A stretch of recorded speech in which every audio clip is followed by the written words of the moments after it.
Let's kick the pig. All right. I'm all excited tonight. Oh my, I cannot tell you guys how tired I am because, like an idiot, I did so much work today before the live stream that I'm actually tired right now. So no need to like. It's just life. We all do a lot of stuff, but I normally do like all my yard work and stuff on days I don't do the live streams, so that when I am here and I'm with you guys, you get the best of me. So I'm beat from my own stupidity, but thank God I've got so much stupidity to go around. I've got loads and loads. How you you, doing t- tonight, Robert? well, you took up all the stupidity. There's none left for anyone else. Oh well, we've always got you. There seems to be plenty to go around. Uh, by the way, guys, Man, I actually talk to him like this when we're not on live. So I, we're I think you had to good. tell the cashier at Lowe's earlier that because I think she was concerned about who you're talking to on the phone. I heard you say like, "Oh no, it's okay." I always talk to him like that. It was at Walmart, and I would because it's his month. It's National Tools and Tactics Month, Appreciation Pride Month, whatever you want to call it. And we were there. Hey, Cody Brown, nice to have you in here. So thankful for you to be here tonight. So um, we're not going to talk about DeWalt not being able to be found at Home Depot right now. So Mm. you're going to have a good night. Rob is also hawking up all the ugly. He must be talking about you. I don't grow this thing for fun. Dan B, hello. How you doing tonight? Yeah, of course, Jonathan. You're one of my favorites. So Man, I how spent easy? all day on the computer. I think I made like 4 videos I don't have that. and I, didn't even post one. Maybe I'll post it after. that's all right, because in the future that'll come in handy. We'll be able to Yeah. do something, and uh, we're not gonna. So we are gonna talk about the economy tonight, and I know it's a sore subject with so many people. We're not. At least I'm not going to try to go down the political route with it. I want to I'm gonna keep it. try not to. I'm gonna try not to. I think we're both in the same boat. So I'm going to try to keep it tool related and how it impacts, like how the economy and the way things are going, really what the impact is that we can see for the tool community. I'm pretty based though, man. I don't know if I can. I don't know. We'll see. Well, we appreciate you being here, Joseph. Thank you. Millis Construction, one of the best tool channels on all of YouTube and one of the best people on all of YouTube. And definitely go and check him out if you guys aren't subscribers of his, you should be. What's the gas prices where you all at? So the gas prices just hit an all-time record high around me, and for you guys in California, hold your crying until the end. So there are places around me where I can still get gas for about $4.40. But Okay, right on average about 460, 470, right in there. that's what mine is now. Not average. That's pretty much everywhere. So 470. yeah, 247 combat. What's your guys' opinion on Makita's XGT 40-volt line? The rear handle circuit saw and hammer drill look legit. Any experience with those tools? I can tell you, I avoid Makita like the plague. And it's not because they're bad tools. I know a lot of guys like I am not a lover of them because my hands don't fit. Um, like I can't get my pinky in, and if you're ever holding a tool and your pinky is across your finger like this, that's not long-term use that you're going to want to use that. So um, just for me, I'm out. I'm not looking at Makita anymore. I won't buy Yeah, it. but so the 40-volt line might be a little bit bigger. I can't speak on it. I don't know anything about it. But I my guess would be probably pretty solid. But I think there's better things out there. Just I just Yeah. like I don't know anything about it, so I can't speak on it. But I'd be willing to bet that you wouldn't have to step up to double the voltage. I don't even know if you get a quarter of the performance. You see what I'm saying? So um, Here's what I I can from what say. I've seen online, I don't see the performance gain for that size battery and everything. Here's what I will say, um, as far as this, and I made my little thing about Makita not fitting in my hand, which it doesn't. I've done pictures. I've even done it on the live stream, just to show people. Uh, that 40-volt line doesn't perform as well as some of their 18-volt tools. Now, the circ saw might be the exception. The hammer drill is not.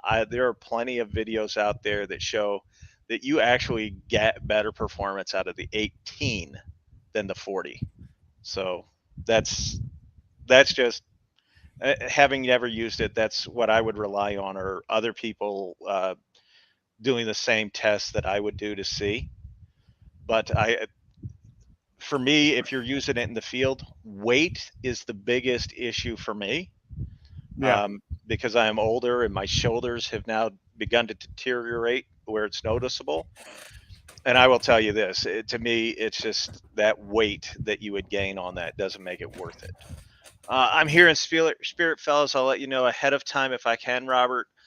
So, for those of you in the audience that don't know, I've invited a few people to come on tonight to talk about this topic. This is not something that we'll be doing very frequently, whereas inviting guests. And we'll be going through a format change as soon as I can get everything coordinated with everybody um, for this live stream.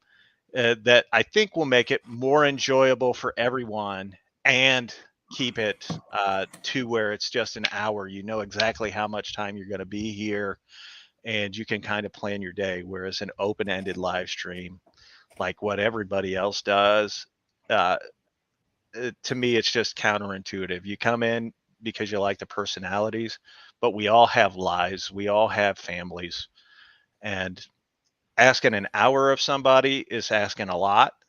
Asking 3 to 5 hours of somebody is ridiculous. That's just my feelings on it. You guys let me know if you're in agreement or you disagree. I want an electric car that takes Milwaukee batteries. Howie, they're called Power Wheels, and you can just get a converter and drive it right to work or wherever you're going. So there you go. Um, but well, so on the economy, let's just jump into it. We've been doing this for 8 minutes now. On the economy, we I don't think it takes a genius to look around and go, something's about to give in this Well, economy. And my the biggest Antonio, great to have you here. Thanks for being here. My biggest indicator is gas price. So I'm glad. I think it was Cody that brought up the gas prices. I've always felt that once gas prices got up above $4.50 on average, that people were going to start making decisions at their dinner table of what's important to them, whether it's the mortgage this month or feeding the wife, the kids, the family. It was the great Ronald Reagan. And by the way, if you guys don't know, if you're in the audience and you don't know, I consider myself a conservative, but I'm a moderate conservative. And what I mean by that is I don't really care what you do in your own home as long as you don't bring it to my house. We're good. You can do whatever the heck you want as long as it doesn't hurt me and mine. But for me, Christian, highly ethical, family values. values, Yep, values. the smallest possible government we can get by with. That's it. That's where I live because I have yet to see anything the government can do well. So there's my little spiel. Now that's as political as we're going to get, and that's me just explaining where I come from. And if you're here and you disagree, by all means, this is an open forum.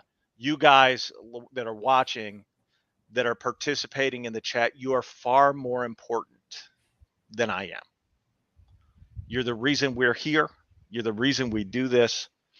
We hope to help and entertain in some small way, but tonight this is a serious conversation that we hope to be having. So Actually, the tiptoeing and eggshell walking around the political, um, the oh my goodness, no, that's not the word. What word is it? What blank? The political correctness.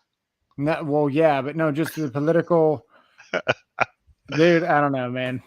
My brain's broken right now. We have been through high gas prices before. We've even had to use stamps to get gas. Yes. As a, you know, Topic. The word is I topic.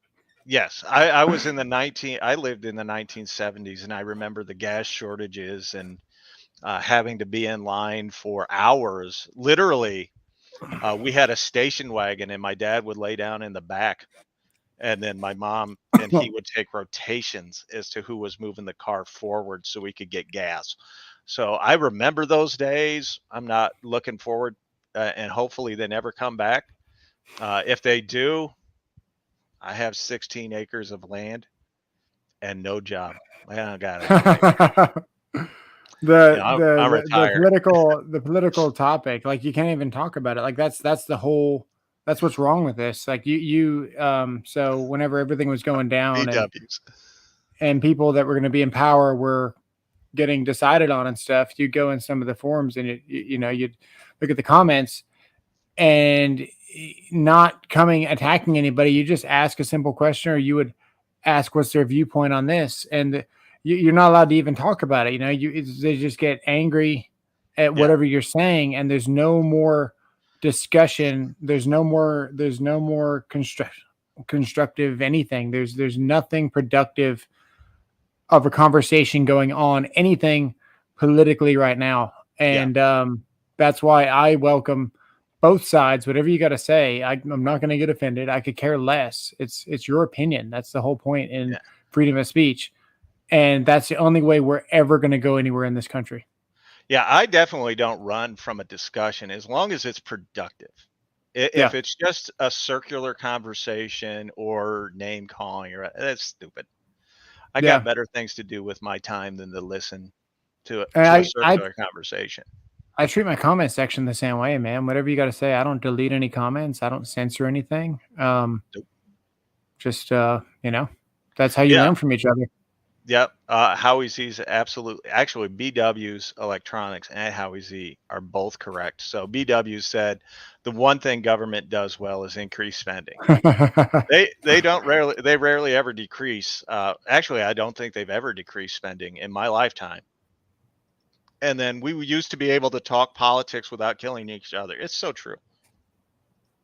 But I don't want to talk about politics. Right wing, left wing. You know what? They're the same. They're the same bird in my eyes. One wants to take you on the slow track to socialism. One wants to put in an express lane. Me, me personally, you know what? I kind of like being free. Uh, Yeah. my my my favorite writer is Thomas Paine. Um, the guy that really, his writing was so inflammatory, so incendiary. He kicked off the American Revolution. His words meant they were powerful and they were thought provoking. And when it comes to the economy, when it comes to politics, people get so upset. That's why I don't want to talk about politics. I want to talk about tools and how this economy impacts the tool community and what we can expect. Maybe it's good, maybe it's bad. I don't really know. I can tell you what I feel and hope that I'm right or wrong. And, we go from there. Same with Robert. I hope we can just limit it to the tool community, not Yep. the grander picture where we're arguing back and forth. I just want to be able to have the conversation with you guys because this means a lot to me. As far as the tool community, it means a lot to me. You guys mean the world to me. Coming in here and sharing my time and you sharing your time.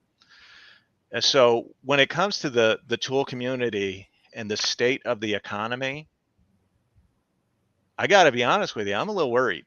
Being a deal channel as I am now, I've seen the prices increase on the deals. You look at the Ryobi days. Last year, this two standard 4 amp hour batteries on Ryobi days were $79, and you could get the same tools. Now, I'm not telling you to go out and get them because yeah, they're Ryobi, but I can tell you that $99 this year. Now they did add in another pack, a 6 amp hour, 4 amp hour, a 2 amp hour for $199. And I know that we have people out there going, "Hey, this is a great deal," or whatever. And to me, some of those same tools were part of that $99 deal or $79 deal last year. Yeah. That ain't a great deal.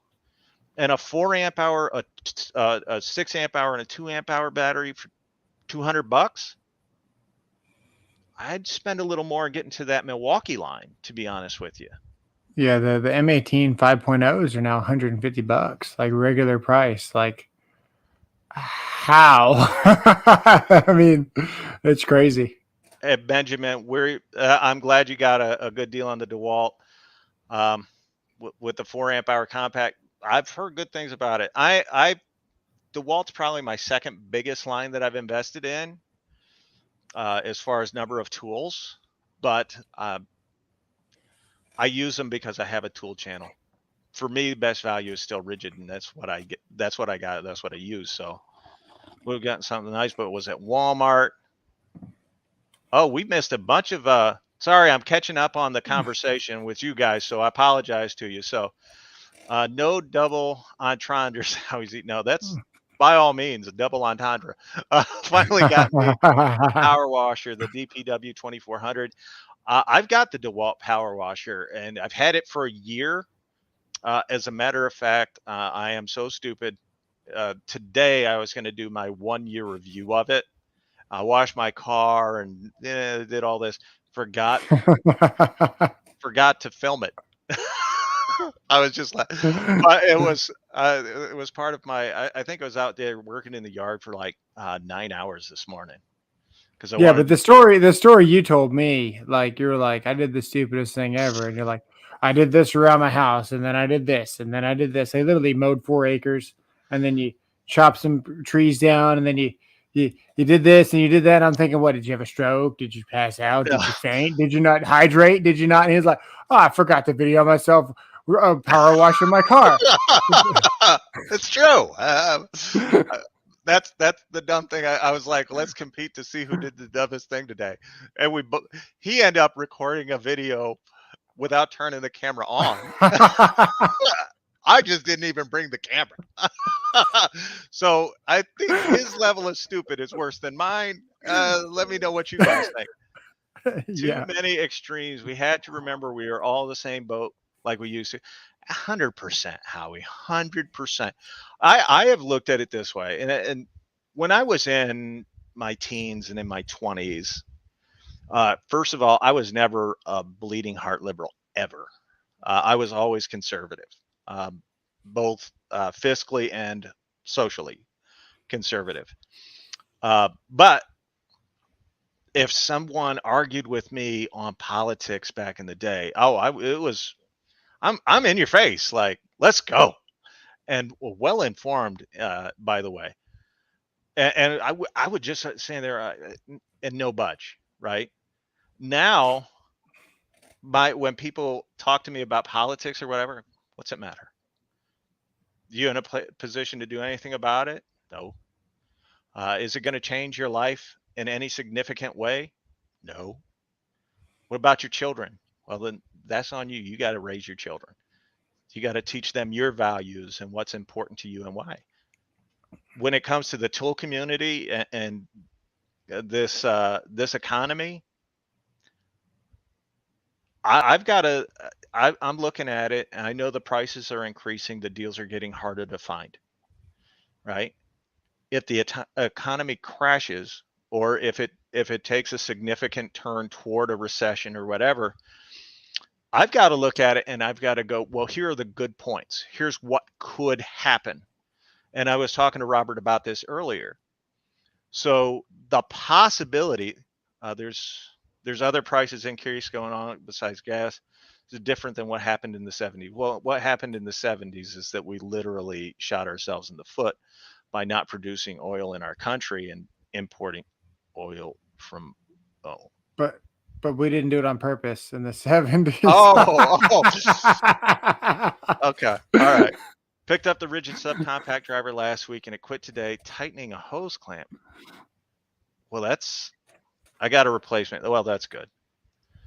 I do less tool buying on my channel because of the cost of gas. The gas is important for work when it is YouTube. Yes. YouTube, yeah. Yeah. So here's my thoughts on it. Rodney Widger, I'm glad you're recovering, brother. Rodney, just so you guys know, he just recently had shoulder surgery. I hope you don't mind me telling people this, Rodney. I know you were pretty free with it last week in the chat, but he had shoulder surgery. He's recovering nicely. Everything went well, and we're praying for a quick recovery and a stronger Rodney. So there you go. But when it comes to the economy, I think, and this is a possibility, let's say the economy goes the way everything seems to indicate it's going, right, which is down, I think stores will then try to offer more promotions to get you in the door. Now, if the housing market absolutely tanks, that's a big that could throw a monkey wrench in it, because that would be like 2008, where they were kind of tight-fisted with the money. But they do these things called loss leaders in stores, whereas they'll advertise something and they'll go, hey, if you guys come in, you can get this great deal on this. Well, power tools are something that people do gravitate toward. That is something that you're always looking for. At least I'm always looking for. That's what the people here in this audience should be looking for. Otherwise, I mean, you really did pick the wrong channel. But it's something that people are it's a way for them to maybe entice you to come into the store. They take a loss here to get you to spend hopefully more money somewhere else. Now that doesn't work for me, because whatever else they got, I don't really need. I just go in for the power tools. And this is actually pretty much the only thing I ever look at. So what do you think, Robert? Chime in. Man, I don't know. So it depends on where you're at. If you're in a really popular area, I don't know if the housing market, there's like little bubbles all around, like different cities and stuff. So the canaries in the coal mine, though, are the construction industry. That's what I think. And being a tool channel, your viewers, your subs, more than likely, are going to be looking for deals on tools so they can make a living. And you're going to hear it here first. And your subs are going to let you know what's going on, because they're going to be the first to see it. Look who showed up. First of all, thank you for the $5 super chat, Shaka Gillis. We love and appreciate you. And you're right. The economy is what it is. Nothing ever stays the same except my wife's answer at night. And Ryobi is trash. So there you go. Thank you very much, Shaka. Ed, the old tech guy, is in the house. Ed is one of those guys that I trust wholeheartedly. I trust his opinion. He's a very intelligent man. Oh, wow. Thank you. Whoa. I love his channel, and I absolutely 100% love Ed. He's a great dude. So if you guys haven't subscribed to Ed, the old tech guy, by all means, go over there and subscribe to Ed.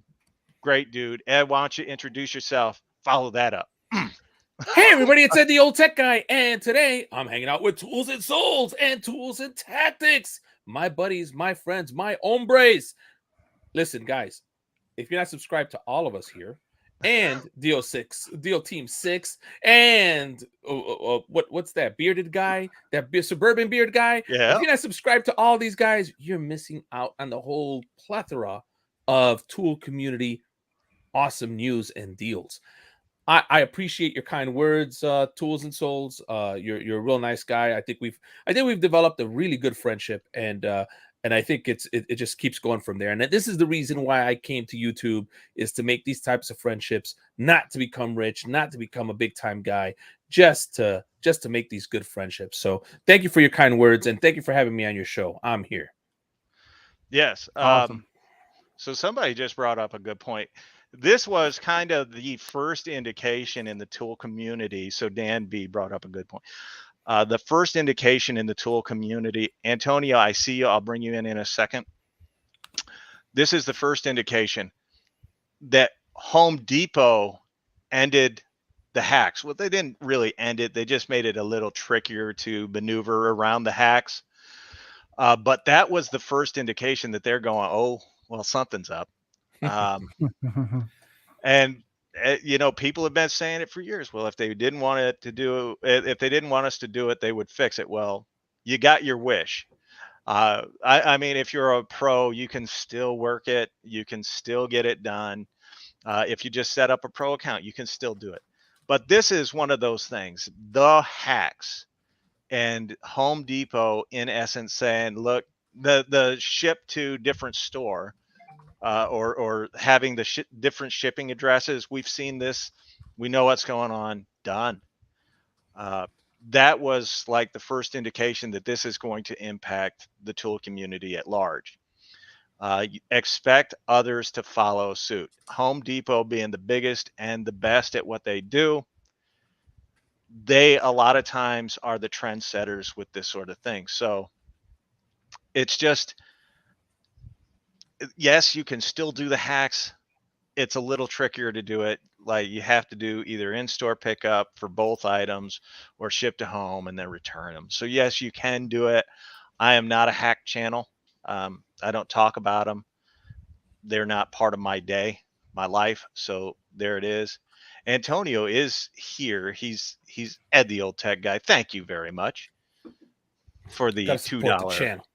We Gotta support the appreciate it. channel for all the savings you be giving out to the vatos and the hombres and the hermanos, hooking up the brothers. I'm trying. I appreciate you, man, and that's why your channel's growing by leaps and bounds. You deserve the praise. You deserve what you've been doing on your channel, man. Good for you. Well, thank All you right. very much.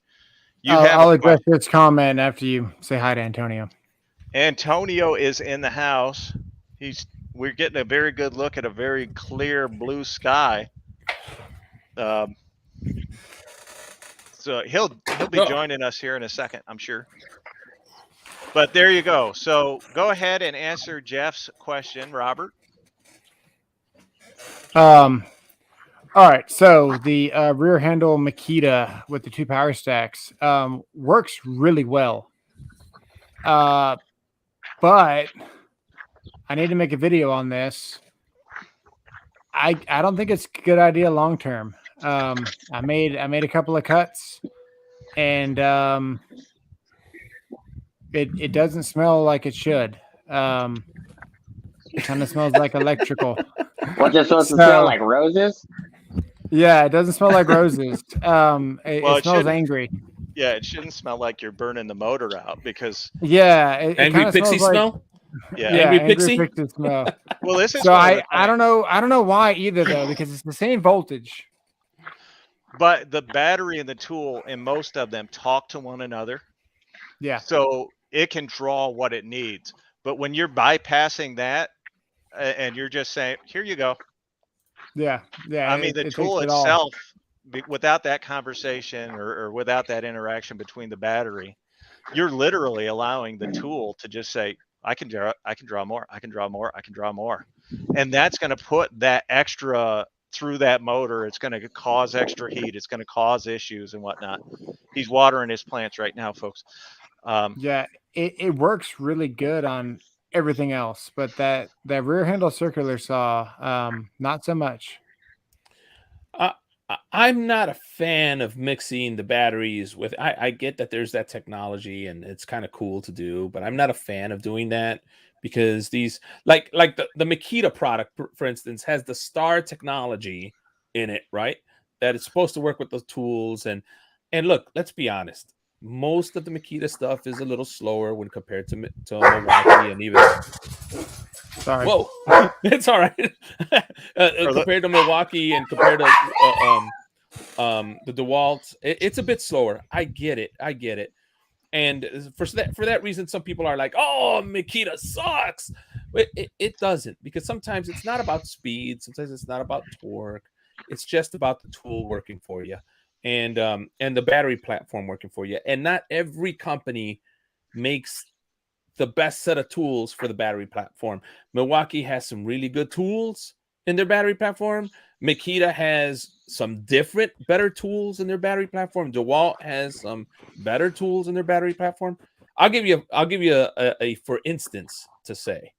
I got into the 12-volt Milwaukee system because everybody raved about it, and come to find out, and ACM's talked to me quite a bit about this, right? Where they are creating their rating on the box as to breakaway torque using a special socket in special situations and in their own way, right? And that sucks. We need, so in the industry that I work in, we have what's called a Metro Ethernet forum. We have a group of people that sits on a board and decides standardization for things. We almost need that in tools. I almost would, you know what, as a tool channel, I think we should get a certain amount of tool channels and become an authority on what breakaway torque should really be. Because saying that your equipment has, or your wrench, right? Your wrench has 200 pounds of breakaway torque, and you're testing it on something that should break away, and it should be torqued to less than 200, and it's not doing it. It leaves a lot to lack, right? It means that we are misinforming the public as you know, because we're putting big numbers to affect our monkey brain, as AVE says, right? Yeah. We need to hold these companies accountable for, if you say it's 200 pounds of breakaway torque, it better be with a regular impact socket, not with a special heavy impact socket that I use for like a Honda, a balancer or whatever. I want real world testing for you to put that on that box. And I somebody has to agree hold these guys. and disagree with Ed on that one. Well, go ahead, man. Go ahead, ACM. Shaka loves Ryobi. So it's not just Milwaukee that uses specialized sockets and specialized anvils and specialized equipment on these tools. It's every tool manufacturer that has ever made an impact wrench has used this method, and it's not a perfect method. It never has been. But the other thing is you got to factor in that they're using it on clean equipment with clean grease, no rust, no outer things that come into play, like oxidation and, oxygen. Most of these tool testings that they do are done in a very clean room, kind of like building computers. I don't agree with the fact that it's a good method. I do agree with you, Ed, on that. But the industry standard hasn't been changed for the last 100+ years that they've been making impact wrenches. And in order for it to change, I don't think 1,000 tool channels, no offense, are going to be able to do that. It has to come internal from, the ASE specifications for automotive, and it has to be set as a standard. And they get away with it because of the fact that they know what works to make the numbers as high as possible. It's not about whether the tool can do it. It's about whether the tool can do it in that moment, in instant, on that specification. So that you bring up some good points. Yeah, it's kind of tough to have a bunch of YouTube channels do that, right? But in the industry that I work in, again, we have the Metro Ethernet forum, which has many people who produce the equipment, which is kind of like what you're saying, right? It's very much like what you're saying, that produces the equipment, sit on this board and develop the standards that everybody must meet. So, like, again, in the Metro Ethernet forum, you've got like Cisco, Ciena, Nokia. You've got these different large groups of equipment providers that sit on that board. But also, you have the people that sell the equipment and sell the services off the equipment that sit on this board. And they all agree that a standard exists and it must be met. So I think that see, that's the problem. That's where Harbor Freight gets away with certain things on their packages too. They say this thing can do this much torque, and then you really real world test it, and it's like it didn't even do half of that. That's true, but the downside is impact wrenches fall into the realm of automotive. So it is built by the standard of ASE specification, not of any of the ones you mentioned. They don't have anything to do with the ASE certification. All right. Now, while that's very entertaining and all,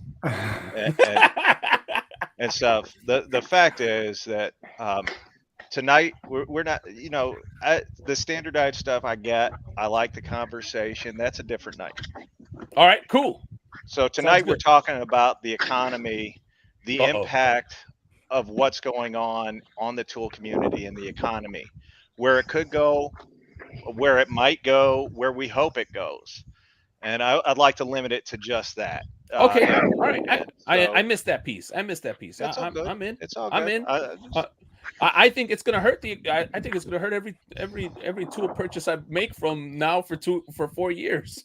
It took 4 years for Japan in the 70s to adjust for inflation, and they weren't in as bad a situation as we are. So I'm thinking 4 to 5 years before we start seeing some really decent stuff. March 18th, 2021. I went to Home Depot to go buy some bolts this fall. He's got I looked up on Amazon when I bought the thing.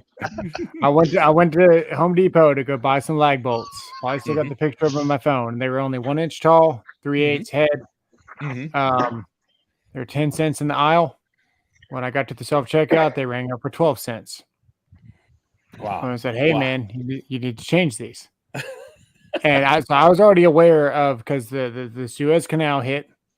It disrupted all that. This is all relevant. And if you were to go, you've seen the pirate movies where they take a thing and they go from here to there, and they're going on the map. That's how many days their trip is. So that's a tool that they would use. And they would say, okay, that's 1 day. That's 3 days. That's 3 more days. That's 3 more days. So going down the tip of Africa and then going back up, that's like 16, 17 days where you were used to be cutting across. So I already saw this coming. So I went over there, plus all the other stuff that was going on with everything. With everything. So anyway, bolts ringing for 12 cents. I told them they need to change it. So the guy kind of like looked at me and kind of smiled, and he went over there to the manager.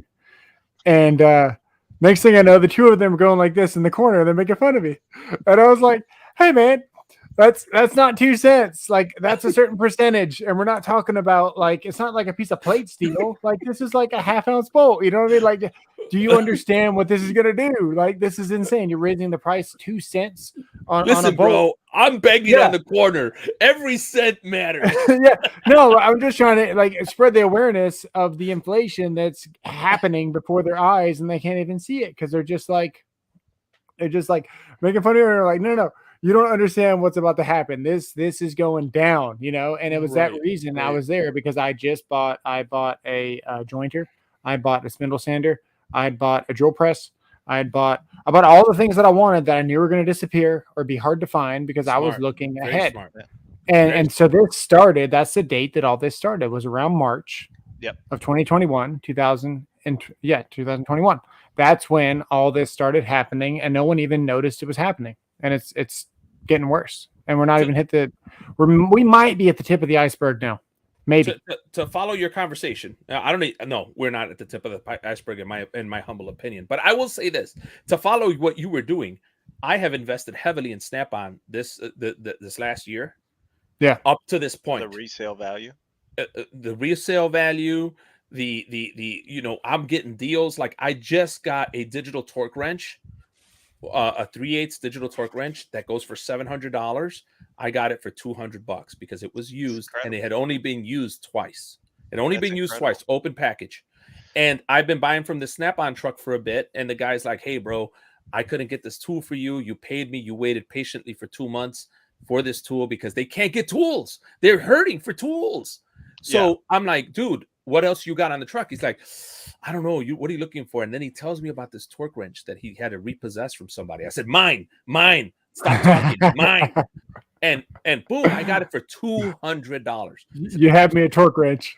You had me a torque wrench. I'm thinking I'm gonna get this beat up thing that has been recalibrated, has a brand new recalibration certificate, because he told me it'll be recalibrated, it'll be recertified. And when I got it, it is brand spanking new looking. It's got 2-3 scratches. I was like, I will take this all day long. So I've been doing what you did. You're absolutely a very intelligent man, tools and tactics. I went and started buying lots of tools that were super high grade. Yeah. I got in the Milwaukee 12-volt line. I got into these different lines right now that I can afford it because I'm about to shut the doors and get ready for a long winter. Yep. Down there with what Impact Nation is saying. Yeah, exactly. I was talking to some home builders and he was telling me, because they are the canaries in the coal mine, people in that industry. He said, hey man, I just saved $520,000 by ordering my lumber today instead of 2 days later. Yep. And I just got myself a fat backstage. bonus. And no, you're in. We see you, ACM.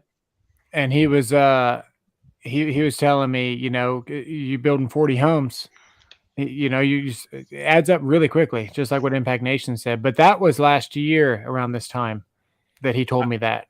So I was just having that conversation with my buddy today because he's a home gamer. He's a home gamer. And Chaka, close your ears for a second. Do the monkey thing. Oh, no.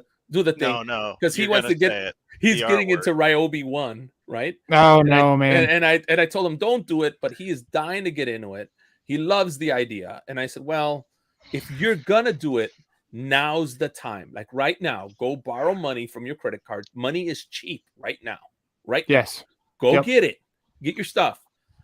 Like refinance it with a 4% loan in your home or whatever, if that's what you need to do. I'm never a proponent for borrowing money to pay tools and things, but if this is the time to do it, this is the time to do it. Go do it because this is the time that makes sense. That's why Tools and Souls. I saw you hurting on your live, bro. I was watching you, bro. I was cringing for you. You were sitting there trying to find deals for people, and you walk around going, "Oh, these are the same deals I saw months ago." That's why all the tool video deal channels they're gonna have a hard couple years coming up. Yeah. So and your boy Ram here. I hope I said that right. The economy better not make my tool grow legs. I hate to tell you this. If you look at the crime statistics, things are going. They're already increasing. Violent crime is increasing. Petty crime is also increasing, and that's something that they don't talk about on the news nearly as much as they should. But people are, as I said earlier, they're already starting to make the decisions at the dining room table. Because, and for me, the biggest factor has been the gas prices. That's for me, because you can sacrifice a lot. You can say, maybe I don't pay the water bill this month, or I don't pay the electric bill this month, and I'll catch it up next month. You don't have that option with gas, because if you're not working, you're not making, right? And maybe you end up being a little more creative than you should. To make ends meet, and you're going out there and you're doing things, stealing. I know in some cities siphoning gas has already started. People stealing gas out of parked cars and whatnot. And Howie Z, he went out and bought all the locking caps and whatnot. So to me, like and it's always been my biggest factor. And I worked in the insurance world for 24 years, folks. And I can tell you that insurance is one of those things people let go. They shouldn't, but they do. Mm-hmm. For 24 years, you could track it. When there was a spike in the gas prices, premiums started going late. Policies started to lapse. And that was, for me, it's just the quickest indicator. Is it the only one? No. But by no means is it. But it is the most essential to the everyday person. The average American does not have $600 in savings in their bank. It's been that way for the last 30 years. $600. That ain't that hard to save. But most Americans don't have that. When there's and most Americans are now living paycheck to paycheck. You know, I think it's the what 60%. It's because people spend money when they shouldn't be spending money on stupid stuff. Well, this is true. We don't know how to prioritize. But if you guys really want to go down the rabbit hole, there's a reason they don't tell you about balancing your checkbook in school any longer. There's a reason that business classes have changed to business ethics classes, where they don't talk to you about finances and doing certain things. Only like 5% of the population even uses checkbooks anymore. Well, an educated populace is a populace that you can't control. That's as far out of that rabbit hole as I'm willing to go, and I'm just going to leave it at that. But I really do believe that, because if you know how money works, if you know how to manipulate it, if you know how to use it, then the majority of the economy doesn't bother you. Yeah. But not very many people know how money works. They don't know how to make it work, and they don't know how it works by itself. So, and you've got to, unfortunately, it does come down to a little bit of our society's look at things. We're a buy now, worry later society. Everything's connected on the internet. We've been programmed that way. We've honestly been programmed that way. We've been told, buy now because the price will go up, or whatever reason, right? I mean, we're kind of saying that right now. If you can buy now, now's the time to buy. But you're right. you shouldn't be buying anything if you don't have at least a month to 3 months to 6 months of your paycheck. You should have a year. You should have a year of your capabilities if you're a certain age. Right? Like I wouldn't expect a 20-year-old to have a year's worth of his pay. I get that. But so you're 50 like us in our 50s. Yeah. You should have a year's worth of pay in the bank that you can easily get to. So Mowgli, he brings up a very fine point. So corporate profit is at a 50-year high, though. The trickle down we're feeling isn't what they promised. The problem is when you're looking at total dollars, that's true. When you're looking at percentage of profit, we're at one of the all-time lowest percentage of profit. The insurance business, and I'm going to speak to that because it's the one I know the best, 24 years in the business. The insurance business operates on a 3% profit. Maximum 3% profit. It doesn't matter if it's Blue Cross Blue Shield, American Income Life, New York Life. They all operate at roughly the same 3%. What you pay for your insurance, the cover your butt area of that, is the government actually gets more of your tax dollars from your insurance than the insurance company. That's a fact. It's not supposition. It's not a guess. That is a fact. It's verifiable. You can go right to these companies. You can even go to the government. They talk about it on Capitol Hill all the time. It's a fact. When you're looking at total dollars, and that's what they do, that's a manipulation thing. They look at total dollars because the value of your dollar is not the same. What you could buy when I started going out on dates or whatever in the 80s, I could take a girl out for dinner and a movie for $20. I can't take somebody out to popcorn at the movie theater for $20. And I know that I just went to the IMAX theater in Branson, and it for a bag of popcorn and 2 drinks, it was $23, folks. Without the ticket? Yeah, man, that's not even the whole total for the night for 2 people to go to an IMAX theater to watch Doctor Strange was $65. Yeah. Oh yeah. It's $60 here just for 2 adult tickets. That doesn't include the food. So when you're looking at that, so does that mean that companies like it's funny he's here, ACM, is it funny that companies like that are able to show record profit in total dollars amount and record low profit when it comes to percentage?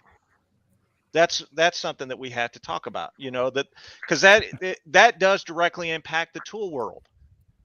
The TTIs, the Black and Deckers or whatever, they can show that. And actually, if you look at Black and Decker financials, they're not even showing profits, like record profits in terms of dollars. They're they actually missed their projections. They're talking about or being implored by their investors to Well, sell that means off the Milwaukee's non-profits. off the charts then. Well, If they missed it, then Milwaukee got it, right?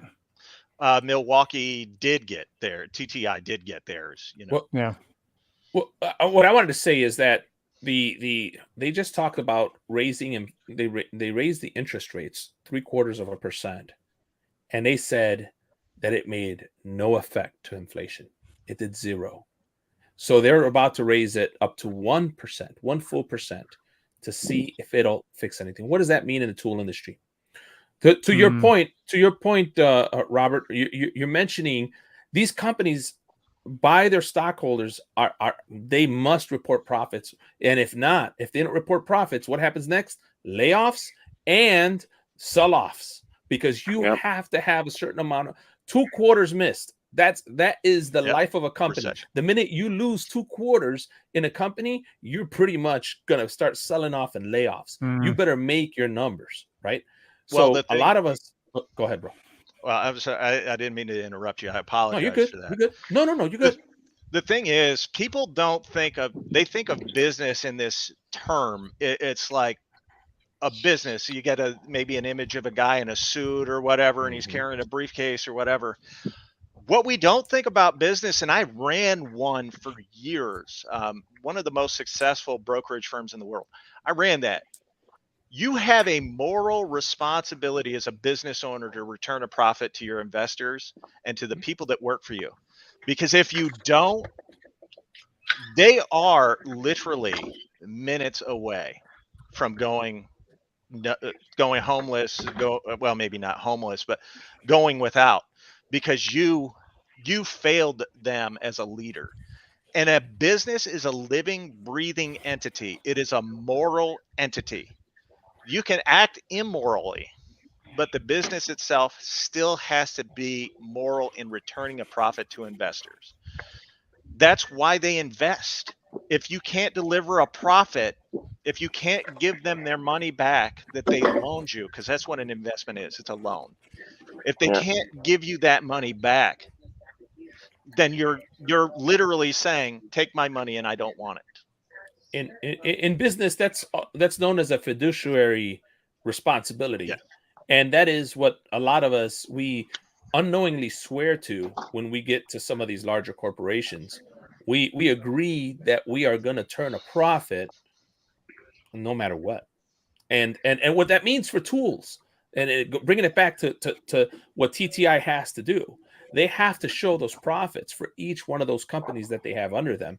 And they're going to start sacrificing who they need to sacrifice to make those numbers. They're not worried about that. Well, and that means jobs. That means that means sales. That means all these, some of the things that you saw last year with what you were talking about before with some of the gimmies by moving some things around. All that's got to disappear because we got to make these profits. Yeah. What they're starting to do now is you're starting to see that like Coke and all these different things.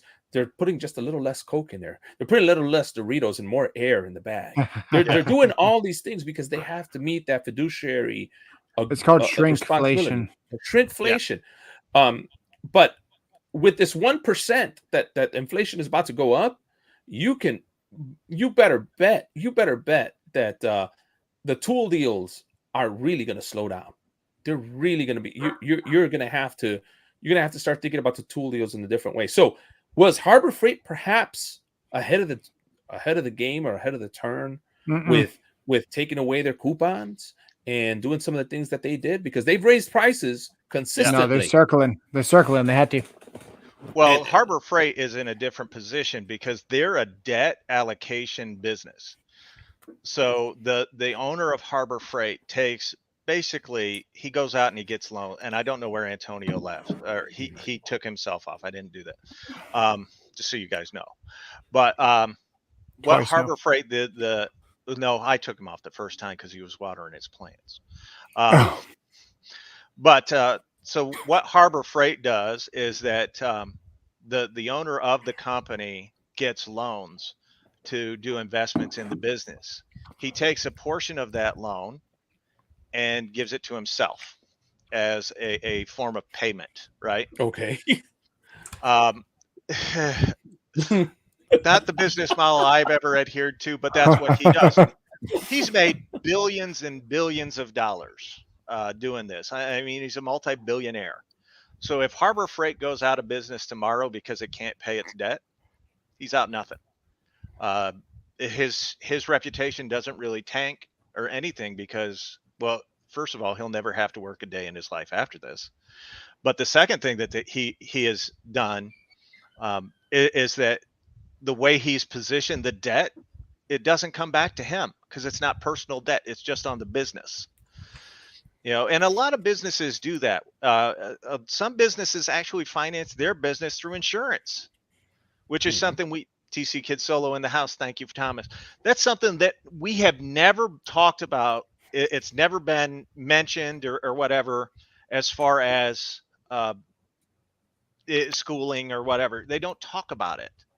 Different ways of manipulating insurance. That's why I say, you know, if you don't know how to manipulate money, if you don't know how it works, you don't know how to manipulate it, you know, you're in the majority, unfortunately, but you're not in a good position. You really aren't. And I can't tell you the number of people that are one health crisis away. That's it. From absolute destitution. When I was 24, I guess, we had paid for my wife's schooling with a credit card, $4,000, no interest, transfer the balance, threw it all on the card, no interest, 2 years. 2 years comes up, it's time to pay the piper. And we had the money and we were ready to drop $4K on it. And we needed a car though. And they're gonna get the down payment and get the car, or are you gonna pay 23% interest or something, you know, on Right. 4K? Right. You know, it's like either way you're gonna lose money. So I told the guy what I was doing with the finance guy, and he said, "Man, we'll just give you a cashback offer on the car. How much do you need?" So he jacked the price of the car by $4,000. I gave him my down payment for $4,000.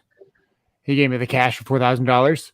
I got the car at a higher price, but all in all, it was a wash because I didn't have to pay 23% interest. You know, there's different ways of moving money. I did the same thing similar when I refinanced after I went solar, took almost 2% off of my interest rate on my house, which in turn is almost $150,000 over the course of 30 years. Right. You know, there's a lot of different ways you can play with your money. Yes. I think it's too late to start doing it now, though. Well, I don't know. But when it relates to the tool community, I will tell you the most important time to invest in your tools is now. Actually, probably a year ago. About a year ago when I started. But it's right now. Yeah, you weren't allowed to make videos on it, man. It was like you were put in this box that you say doesn't exist, but it does exist. And you're saying I said it didn't exist for you. It exists for anybody. Even this discussion is somewhat hidden by YouTube's algorithm right now, whether you like it or not. It just is. It can be. It's fine. This is more like I want to hear from the people in the chat. What's their experience has been like?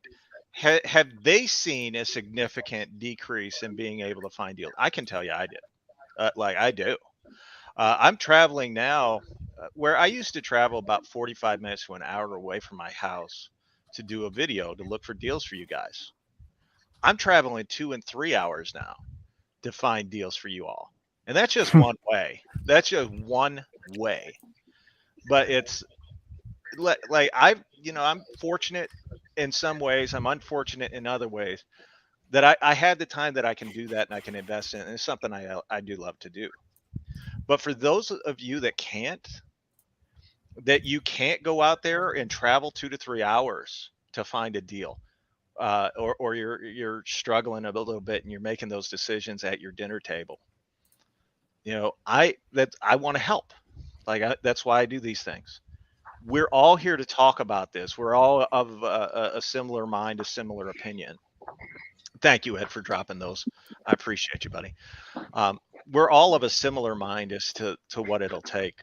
Come on, I Bulldog. want to hear from you guys in the chat. You tell me how the economy and how things. Hey, thank you, Ed, for becoming a new member. Check this out. I didn't know you had it going on. So I'm a member now. Join, guys. Join. If you don't, you're a reject. No, I'm kidding. Join if you can. Join if you can. We're over here talking about money. Money is not easy to come by. No, Join I if think you can.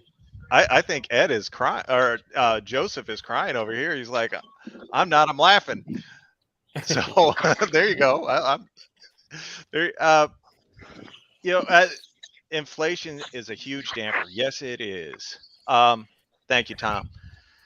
So, Hey, Jonathan Sherwood, my boy. What's going on? Yep. Jonathan's everybody's favorite. I swear man, to God. he's so cool, man. He's one of the coolest people on YouTube, man. He is, and his schooling and everything. I'm glad to hear. You know what? He didn't tell me if he got his grades back, but I'm sure he did all right. What's he going to school for? Do you happen to know? He's going to be a sex worker, and I have no idea. He's gonna be a straight. I have no idea. I just outed him on. I just outed him on the live stream. So he's playing, Jonathan. He's playing. He's playing. That's how he kids. That's how he kids. He's a lucky guy. I'm 22, trying to build a video production company, and spent $60 for a quarter of a tank yesterday. Holy! So all this price increases makes it very interesting on how I move forward everyday stuff. Gio, we're all with you. I think, first of all, I'm actually, I drive an SUV around. I have a Ford Fusion that I only used for work because I was driving 114 miles one way, and it's a hybrid. I just looked at my wife yesterday and I was like, well, honey, we're going to start driving the Fusion. Because I get 42 miles to the gallon with it, I'm getting like 12 miles to the gallon with my SUV. So yeah, absolutely. We're all in the same boat. That's the thing. Like, if you guys take nothing away from this, other than you're not alone, that we all feel it, that we're all going through. I'd just say this. This might not apply to you, but money comes and goes. Thank you. The more you make, the more you spend. If you got extra money now that will generate income in the future, or that will save you money in the future, it makes sense to spend it now. I just bought brand new tires, and I changed my rim size from 22s to 18s. Cost me almost $1,000 just to do that. Not just the tire. It's about $2,000 in total. Cost me $1,000 just to change the rim size. But in the long run, with gas, you're saving 2 to 3 miles per gallon. After a couple of years, that will eventually, one of these days, pay for itself. I want, I know this is about tools, so I don't want to get too far off topic, but guys, there are ways to work from home. I know it seems impossible, and I know that you're thinking you're nuts that those jobs don't exist. They do. They absolutely do. They are. You have to get uncomfortable from what you're used to.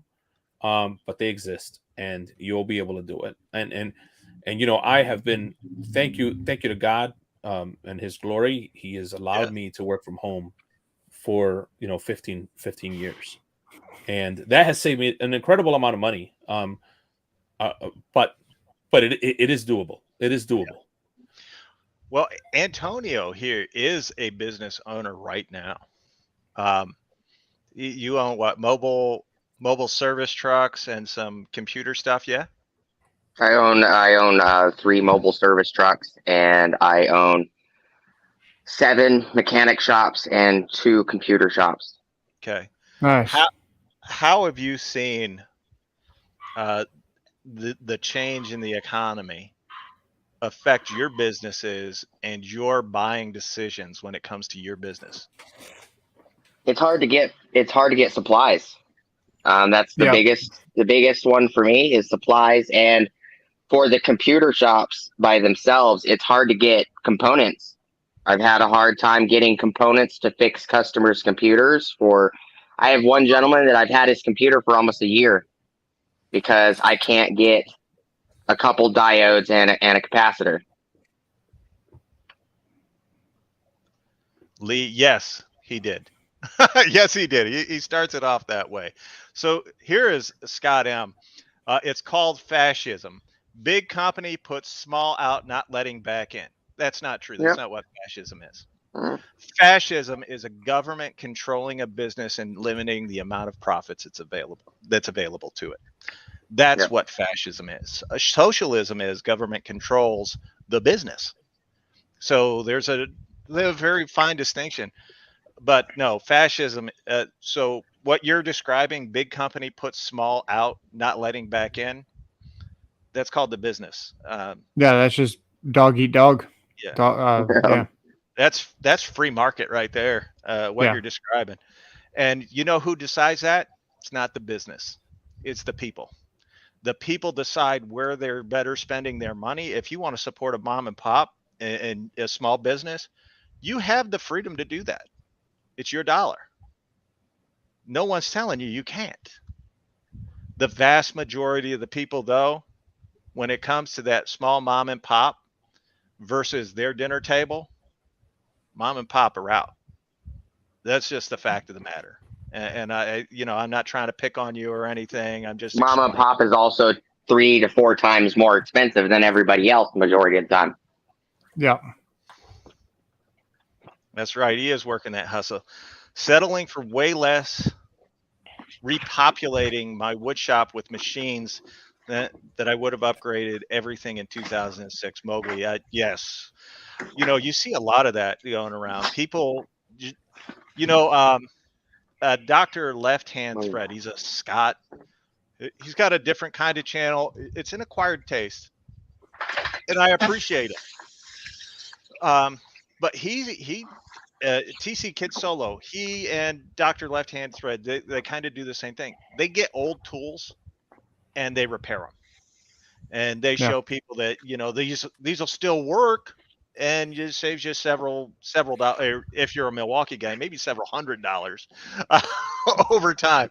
Nothing wrong with brush tools. Nothing wrong with brush tools.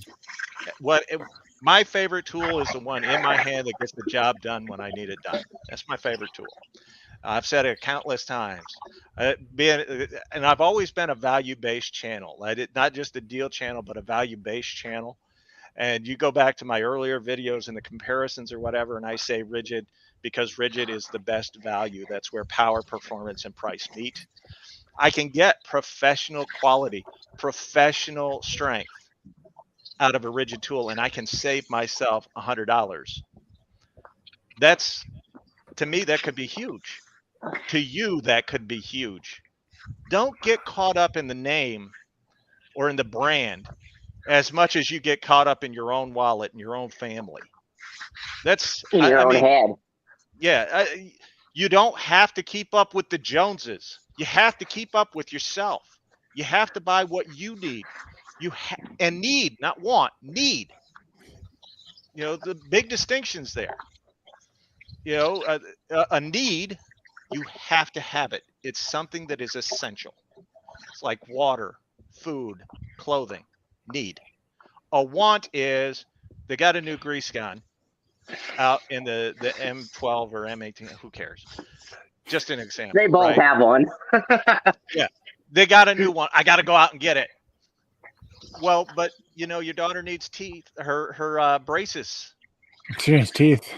Rough life. Well, if she's in, I know we have Brandon, Impact Nation Tools in here. He's in Kentucky, so it could be either one, braces or teeth. He knows I love him, so it's all good. But no, it's important that we make those distinctions in our life. We have not, as a society, since the 1970s, faced a crisis, a real crisis, where we had to make the decision between want and need. Even 2008, when the housing bubble crashed and everything went to crap for a little while and businesses were closing down or whatever, the average American, their savings were deployed or destroyed, their 401ks, everything. But they never had. It's not like our great grandparents. In my case, my mother, born in 1933, into a depression when they were literally saying, "Well, the kids can eat tonight. We don't." Right. Or where they were making cartoons with Tom and Jerry slicing a bean. Yes.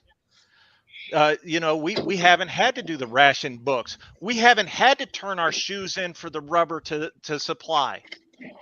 The level of comfort that we live in today and how we take it for granted makes me worry about what happens if the worst happens. How many people will not mentally be able to handle it, and how many are going to turn to the government and say, "You can have all of my rights, just feed me"? To put a cherry on top of that, sorry, they just they just happen to have people protesting because the current president has gone ahead and his cabinet have agreed to pay off $10,000 for specific groups' school loans, right? They're going to pay their school loans. And they're protesting because they want more. They said it's not enough. What you've given us is nothing. And they're angry. And I'm like, dude, do you know what it's costing the economy? Do you know what that's costing us right now? The printing of that money has devalued money. Yes. The amount of money that we have printed, this is about a year old news now, but the amount of money that we printed was actually more than we had in circulation ever. Yes. Last year. Yes. We out of thin air, we created more money than we've ever had circulated, and then just gave it to everybody. Yeah. Well, the smartest thing we could do as a company, or as a country, would be to stop printing. Absolutely. 100%. Just stop printing. If you did that for 1 week where we didn't print any money, the value of your dollar would increase. And now we're going to shut down your live stream because I'm going to tell you the amount of money that we have sent overseas to support the WAR. Well, before you do that, 247 Combat asked a question. If you all could start over with tools, what brand would you start with? I wouldn't change. I'm a rigid guy. I would stay a rigid guy. I wouldn't change. I started with Makita. I'm happy with Makita, even though I get made fun of all the time for having Makita and being an engineer.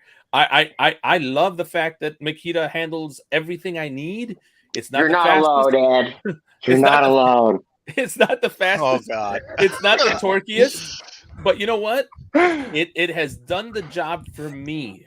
So I think in the end, when you're talking about starting, it's whatever works for you. And sometimes it's baby steps. Some of us, I had American Tools before that. I get a lot of flack being called a Harbor Freight guy by certain people. And I don't know why they do that, because in my first videos, I mentioned that I had American Tools that I wanted to retire and save to pass down as a family heirloom. And I wanted to use crappy Chinesium for the rest on so I could beat them up and lose them.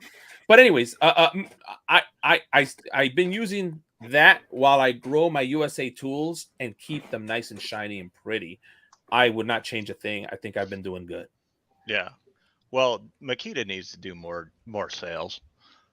They don't do sales, right? They're kind of they're very expensive. I'll say that. And I mean actually have a sale every once in a while just to throw. I don't think I've ever seen a Makita they've had sales. They've had maybe. I'm just happy that during Pride Month, you guys have started mentioning Makita. So it just fits. It just fits. Listen. It's one of the colors. It's one of the colors. So Yeah, you can't get mad. You can't get mad. It's one of the colors. It's All right, fine I'm by gonna. me. Go ahead. So is I'm yellow. gonna, So is yellow and red, by the way. Yeah, I'm gonna not shill orange. the whole Go ahead. way, but there's gonna be a little bit of backstory before I say who I'm gonna choose. I tried to break their tools for a year, and I Oh, finally flex. somewhat succeeded after torturing them for a whole year. I told the dude on the phone that I was trying to break them, and the next thing out of his mouth was, "When do you want to get that started?" And I was like, "Get what started? I'm registering a product." And he was like, "You want to return your drill?" And I'm like, I've been trying to break it. Like, don't you need me to send it to you so you can determine if it's under warranty?" He's like, "No, we're just gonna send you a new one." And 3 days later, got a brand new flex drill. And I've heard the same thing with people. I don't know what that means. Oh, how many people you can have on the stream? 6. Yeah. Yeah, same thing. Colin is a subscriber for both of us, I think, and he's lost Brandon. pieces of his grinder, and Flex has sent him pieces from the grinder. Someone broke their vacuum. They sent him a brand new vacuum. It's a lifetime warranty, just like Rigid. This is lifetime warranty for this year only, unless they extend it again. It is slightly expensive compared to Rigid, no doubt. But the batteries are also a lifetime warranty. It's kind of a no-brainer for me. Now I got made fun of Makita, so I got to make fun of Flex, bro. Don't even try go it. do it. Flex, do it. dude. The only reason why they're kissing your butt is you told them I'm trying to break it because I'm on YouTube. I mean, dude, no. They wouldn't give me anything when I told them I was a YouTuber, so he's obviously doing more ass kissing than I am. With no affiliations to YouTube. No, but when you tell them you're trying to break it, they read through the lines. They're like, This, "Oh, that guy." They know. Poor guy. They know for a fact that they had a bad rep because of their commercials. They're trying to clean that up. I feel bad for Robert. I really do, because first of all, hello Juan Prats. Thank you for being here. I want to acknowledge you being here. Thank you, brother. So this poor guy tried for a year to break his Flex hammer drill. It took me one live stream. One. but you broke the chuck. But you broke the chuck. I did break the chuck. So the chuck is a testament to how powerful the tool is. What did you break? Well, eventually I broke the chuck. Okay. But we still haven't broken the motor. We haven't burned out the motor. We haven't it won't die. I got almost a 10-year-old Makita that hasn't died. We have I put a 3/8 bit through some 4x4, and I let that sucker get up to 300 degrees. I have told you not to call that on thing a bit. That's your penis. Hey, we've got a special guest that I want to bring in. He has been on the stream one time before. All right. He's a new channel, or a newer channel. I can't call him new because he's over 500 subscribers, going his way to 600. I can't call him a new subscriber or a new channel. What I can say is he is one of the most underrated tool channels on all of YouTube. He is someone I do not miss any of his videos. I absolutely love what he does. Some of the most innovative testing methods, and a good family man. And his name is Brandon. The name of his channel is not Sling Let's Blade. go. It is. What's up, Brandon? Brandon, why don't you tell everybody about your channel, about yourself, and then lead right in and get He's that holding garbage. your favorite. No. That's it. He's off. I gotta remove him. How you doing, Brandon? By the way, I'm Ed, the old tech guy. Nice to meet you, brother. What's up, Ed? How you doing, buddy? Nice to meet you, brother. So it is What's going on, man? Nation Tools is the name of his channel. Robert, what's up? Hey, man, I'm living the nightmare. The nightmare? Yes. Is that too bright? No, you're good. No. You're good. You got your phone in portrait. Put it in landscape. Bam. Whee! There you go. Good. Now you match everybody else. There we go. When I post my video, I'm going to get roasted, aren't I? No, you're not. So tell them about yourself. What you got going on, and then what's your take on the economy and its effect on the tool market right now? Me, Yes. the effect on the tool market right now. I kind of got to go along with what you guys said. The deals compared to what they are now to not too long ago suck. Yeah. I mean, I'd have to agree with everything you guys just said about its effect on the tool industry as far as a buyer standpoint. Yes. We can hear you. Hold Randy. on one sec. Hold on No one worries. second, guys. Sorry. It's all good. So, Millis, Joseph, don't worry about the blowback that you get from the flex. It's like anything else. There's some good, there's some bad. Take what you like, disregard the rest. We just play around with different tools. I mean, come on, dude. Nobody gonna get more hate besides Ryobi than Makita, bro. I take that all the time. Don't I don't worry. know. I feel like Flex gets more hate than Ryobi. I mean, you've seen their videos, man. They're That's terrible. not true. That's not. You don't think so? No. Their marketing is garbage. Their marketing Man, is it's a lot of so bad. Well, that's what happens when you take a weatherman from the 1980s and you say, hey, we're going to make you the vice president of marketing. And the guy's still using stuff from the 80s. Right? His haircut's well, from the 80s. No kidding. Anybody like in the chat or anybody here, have you all ever seen the movie Walking or what is it, Falling Down with Michael Douglas? Yes. Yeah. Yes. He looks like Barnaby. I could just see him walking into a With a convenience shop. Boom! What's the price of this?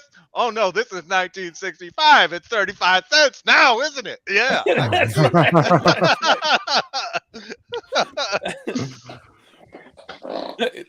Brandon, you do concrete, yes? You and your Yep. dad. You have Yes, a concrete sir. company, you work together. All right. Yep. How has the economy, or has it taken a toll on your business right now? As far as affecting, not at all. And I'll tell you the reason why. I can't speak for other states, but around here, nobody wants to work anymore. It's just plain and simple. Yep. Burger King, McDonald's, they're offering to pay people around here the same day. If you come in and start, they'll pay you the same day or the day after. $18 an hour or something. It's just getting that bad. Nobody, because they don't expect you to be there tomorrow. Pretty much, yeah. But Yeah. we have to turn work away because so many builders are trying to get us to do work for them. They're offering to give us whatever we want a square foot, and so it hasn't affected our business at all. But the economy's definitely in the dumps around here as well. So Yeah. yeah. Now, has it started to affect your buying decisions? I mean, if business is good, maybe not. But have you guys started to, well, first of all, have you increased your prices for doing the labor? Have you been a little more selective, taking bigger jobs on or smaller jobs so that you can get more smaller jobs in at a higher rate? Or are you doing bigger jobs to get one lump in? Have you started to invest? And I know I'm throwing a lot at you. If you need a second, just let me know. And Didn't ask me any of those questions. Well, I did, just not directly. I asked you, how it's affecting your business. You were watering your plants. Anyway. No, I was sitting in the house when you asked me that, boy. Okay, sorry. All right. And We're then, gonna hear you from got Antonio. sidetracked like, oh, look, a kitten, because somebody came into the chat. Sorry. Well, that does happen, but so how have those things has that played a role in your business? Yeah. We have a small business. It's me and my dad. It was my brother too. He was involved. He left and got another job. Now he's back again. That's another story in itself. But yeah, and we just hire in extra help if we need it. When we come in, we do everything from the basement floor, the garage floor, driveways, porches, city sidewalks, everything, you know. So what was the question again? I'm sorry. So are you taking more smaller jobs? You're doing bigger jobs? Yeah, we take on bigger jobs, but we kind of try to stay away from the commercial side of it. We just do residential new construction Okay. mainly. Yeah. Okay. hmm And have you begun, because of the economy, has that affected your pricing structure toward those contractors? No, if anything, it's we raised our prices. That's what I was asking. Yes. All right. And are you being more selective in the jobs that you're doing? Like, are you limiting more so than maybe before? Are you limiting your travel to stay maybe a little closer to home, a little closer to your home base? Are you expanding out?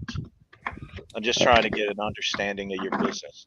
We generally work within 20 minutes of where we stay in Louisville. So yeah, we will go a little further. Some builders have offered us more money to come across the bridge to Indiana, but you know, it's not enough. Let me put it that way. So Yeah. we kind of stay close to home, but we've our clientele we've had for many years. You know, I'm like I said before, I'm fourth generation in this business, so you know we kind of got grandfathered in, as you would say. Yeah. All right. So I'm going to ask Antonio the same series of questions while he's thumbing through his toolbox.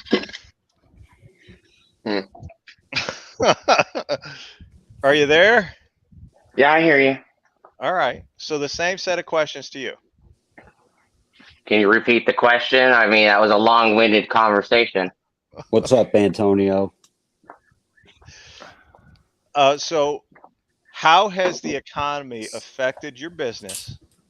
Are you limiting your buying decisions? Have you increased your pricing? Are you limiting your travel? I'm limiting my travel for things like YouTube, but for business purposes, no, I do not limit my travel. I have increased my prices about 15%, but that also includes that I serviced about 900 to 1,000 miles for Yeah. jobs. So, in order, based off of gas, you know, a majority of it, I have to charge them for gas, especially if it's a long job. So I have increased. When it comes to tools, the only tools that I buy now, other than the splurging I did on my birthday, is specifically for work. Okay. So it is limiting your buying. Yeah, it's limiting it to mainly just work. You know, but it's also caused issues with supply chain when it comes to, you know, even parts, even getting parts for vehicles, parts for computers, shop supplies. Yep. Well, we all know there's a chip shortage and a plastics shortage. So we know, you know, those things are to be expected. That increase, though, it's not just chips no more. It's now also diodes, capacitors are all having issues now. So can we say that the downturn, maybe the lack of deals or the impact on the tool world is more a relation to the supply side of things as the economy? Go ahead, Ed. I think so. Or is it a factor of the overall mess? And Ed, why don't you take this one, because I know you've been waiting patiently. Real quick, it's part of the overall mess, but we wouldn't be in half of this mess with newer tools if we would stay away from boards and stay with brushed old tools. Brushed old tools. No, they're still suffering. Don't get me wrong, they're still suffering, but they're not suffering as bad. The minute you start talking about sticking a computer board to control the voltage for a brushless motor, you start talking about the expenses of or issues of gaining a capacitor, a microprocessor, things of that nature. You could take these Makitas right now, take off the little microprocessor on the brush tools, the little microprocessor that regulates the voltage and makes sure that the star voltage is there. Cut it out, put it direct, bam, bam, bam. The tool will work. and you actually don't have the issues. You still have the issue of gaining copper and brass and the things that you need to make that work. But brushed motors would not have the issues that we have today. And that's one of the things that I have that people have hated on brushed motors so bad. And you know what? Unless you're working in a field like mining or even maybe even being a mechanic or things of that nature where you have flammables near you, I don't see an issue like you, Mr. Brandon. You said that you're working in concrete. Who cares if you use a brush tool? Probably half of your tools are brushed, if not more. There ain't no issue with that. It ain't like the concrete gonna light up. Last thing I wanted to say, Brandon, thank you very much for your hard work, bro. I know guys that do concrete, man. You know, a lot of Mexican dudes here in my part of the woods. It ain't easy work, bro. That's backbreaking work, and I want to thank you. You know, yeah, God bless you, bro. That is not easy work, and I'm certainly glad I don't do it, and I can rely on a guy like you to do it, man. That's not something I could do anymore due to my back, but thank you very much, bro. That's not easy work, bro. Well, I appreciate it, man. By the way, I'd like to say you spoke on Mexican people, by far some of the hardest working people I've ever came across, and at least in my state. Those guys do not stop. I think it's pretty universal. Yeah. Yeah, that's my people, man. We work weekends, weekdays, holidays. We don't care. Hey, overtime, you can pay me overtime. We there, bro. Just I've seen Mexicans fix a roof in a sandstorm. Absolutely. So I'm going to answer this one. Buying just from Juan Pratt, buying just the necessary does not help the economy overall. The fact of the matter is that there are very few people in our society right now that their buying decisions impact the economy one way or the other. That's right. And the bag's yellow on camera. Yes. Unfortunately, we have vilified those people. And in times like this, their spending habits really dictate the terms of our economy. And I hate to say it because most people go, well, it's buying power. Yeah, but buying power means dollars. The bottom 50% of Americans do not have the buying power as the top 2%. I hate to say it. The top 10% of Americans have more buying power than the rest of us combined. That's a fact. It's not speculation. It's not. But the traverse of that is what's happened. Those 10%, actually about 20% of the population, but the top 10%, they're the people that are out there creating jobs, that are creating the economy for people. Without them, you don't have work. You don't have a paycheck. You don't have. So their buying power is much better. They affect it more. They're also the people that know how the dollar works, know how the economy works. The bottom 50%, the people that, it's not a class, it's not a race thing. It's just a knowledge thing. The bottom 50% of the people know jack squat about money. And the only impact it has on them is what they can buy today, maybe what they can buy tomorrow. But the top 10%, they're buying for 5 years, 10 years down the road today, in a way that you just don't understand. Ed, do you agree? Disagree? I agree. And I wanted to add one thing. You talked about vilifying, right? I'm going to take it a little bit to another direction. The unfortunately, a part that adds to this mess is that we have vilified hard work. You take Brandon here, what he does for work with tools. We've vilified that as a society. We've told our kids, that's not what you want to do. Don't do that. Right. I want you to be an accountant. I want you to be this. But you know what? Guess what? Computer automation and computer, AI operations is doing. What do you think that artificial intelligence is figuring out how to do? All your desk jobs.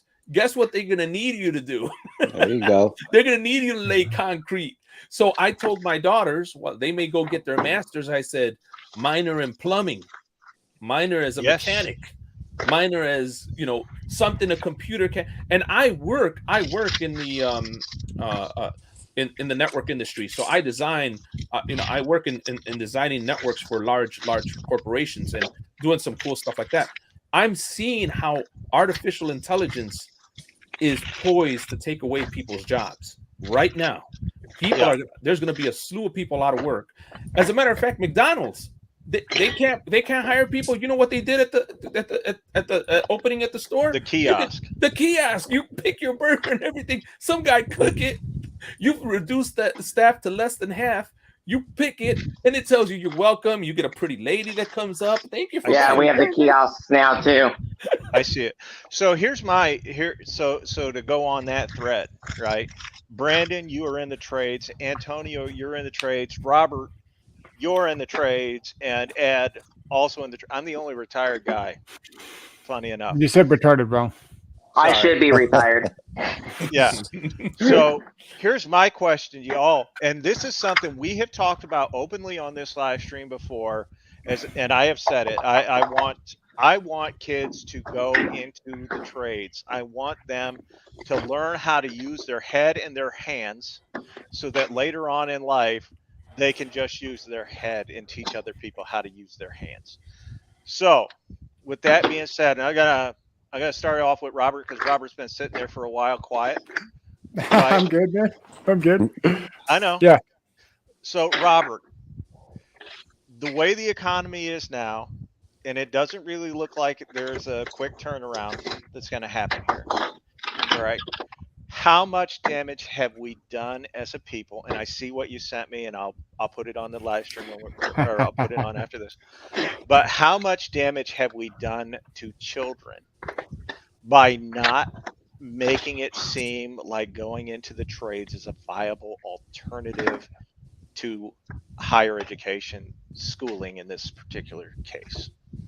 A whole generation is wasted. A whole generation is wasted. In 20 years, you think it's bad now. Wait until you need somebody to come fix your house in 15 years. It's going to be awesome. Okay. It took me from 2007 to now to be where I'm at. Okay. That's 5 years of solid school. And then you got to have 3 years of getting your ass kicked, not knowing what you're doing. And then you got to get to this position where I'm at, where I'm really capable of doing anything in the electrical trade and explaining it and all the codes and stuff. You're looking at 10 years for an expert. Okay. And it's still not thought of as a good option to do. And with what I'm doing, or let's just say what I was doing, I was building hospitals ground up. I was redistributing museums in downtown Fort Worth. I was doing all that stuff. Good.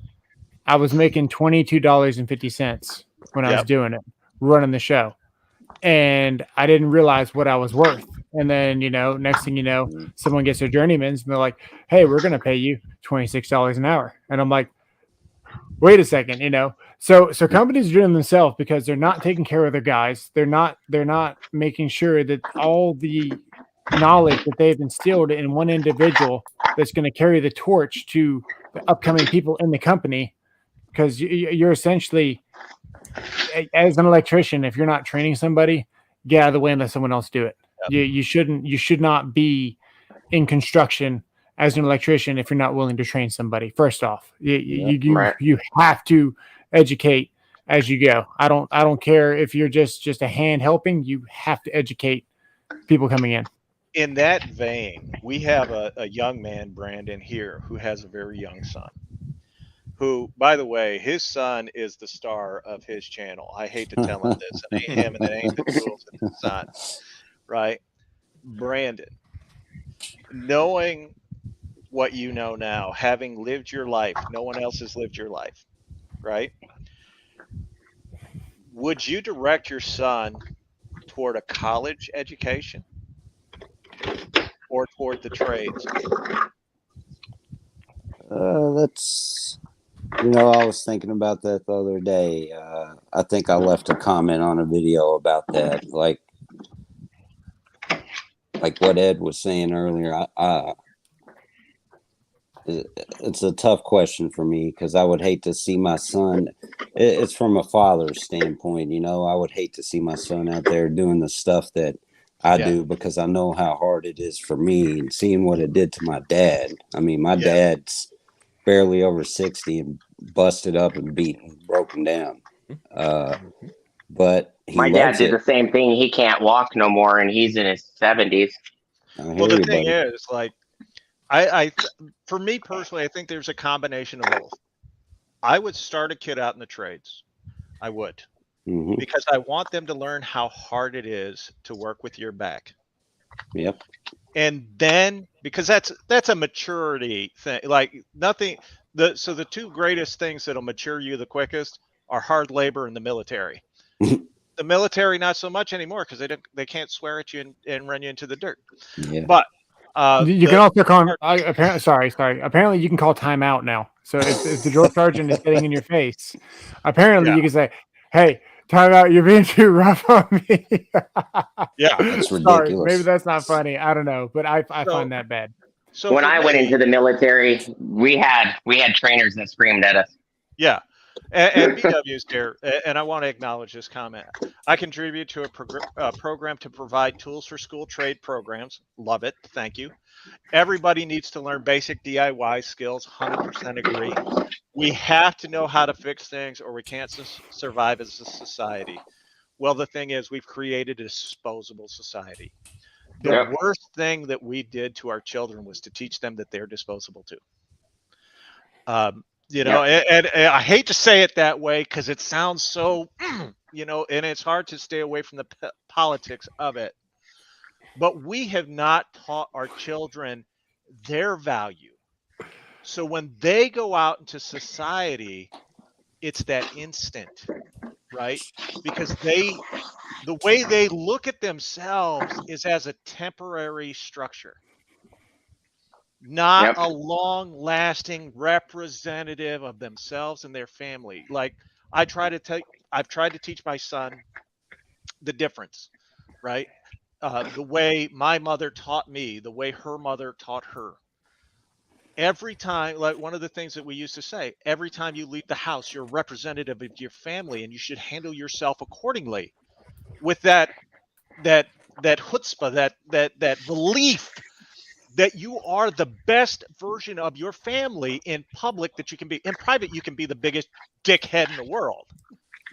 And I am. But in public, when you go out and you talk to people and you interact with them, it's as the best version of you that you can show them, so that you do not bring a negative connotation to your family, right? Right. Go ahead, Ed.